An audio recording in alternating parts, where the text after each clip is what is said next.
dommage, c'est fou. Je me rappellerai.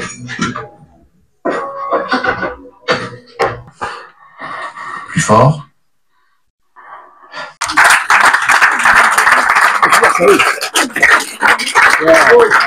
Pascal, tu regrettes pas de t'être laissé embrigader dans cette aventure? Non, pas du tout. On m'avait dit que c'était un gros budget.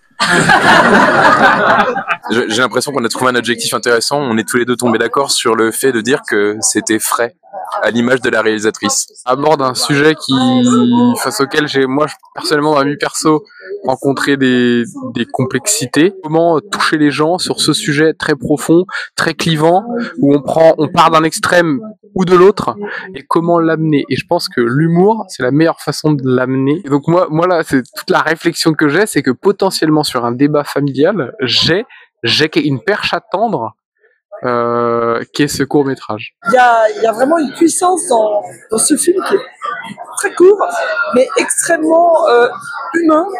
Et finalement, le sujet est grave, le sujet est difficile, mais on en ressort avec beaucoup d'espérance.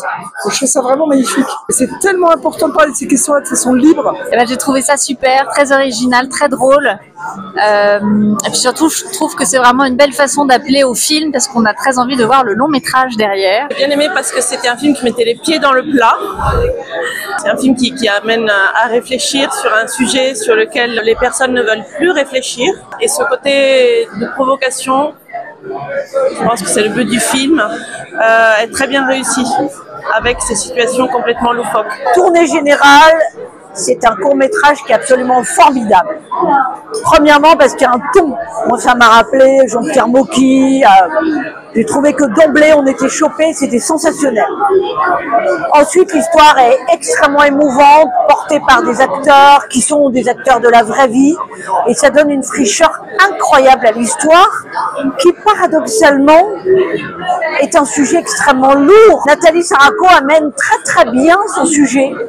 Elle arrive très très bien à cette prise de conscience avec des acteurs qui sont tous formidables.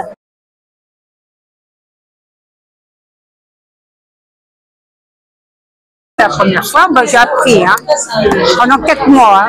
Elle m'a bousculé, beaucoup bousculé. Enfin, ça a été, je la connaissais, donc ça a été. Lorsque j'ai lu le scénario, la première chose que j'ai faite, c'était de me marrer déjà, premièrement. Parce que c'est très drôle et tout, pourtant c'est un sujet grave, mais moi, ça m'a fait vraiment marrer. Oui, mais moi, ça m'a fait plaisir de répéter avec lui. C'est un mec comme ça, il est vachement bien. Il est super, ce mec. Donc, et avec nous, il a été du début jusqu'à la fin, comme ça. Un pote. Alors là, comme ça. Alors c'était Nathalie, c'était le point lumineux, disons, de tout, quoi. On l'a tous écouté et tout, elle nous a fait répéter, je ne sais pas combien de fois. On a fait de répétition, en plus de 6 mois de répétition. Ça fait quoi de tourner avec Nathalie Saraco? Oh, c'est une expérience. C'est-à-dire que cette personne a une grosse, belle personnalité qui prend de la place. Au début, ça impressionne et après, on s'y habitue et on se dit, voilà, c'est une femme qui embarque les gens dans une énergie. Elle sait ce qu'elle veut. Elle fait ça avec amour, avec passion. C'est une femme honnête, une femme qui a du cœur. Elle se bat contre des chimères, elle se bat contre cette société anxiogène. Donc les sujets qu'elle aborde sont intéressants parce que nous, quelque part, indirectement, les inconnus, on a abordé des sujets forts avec humour. Et je pense qu'elle est dans la même lignée, dans le même spectre.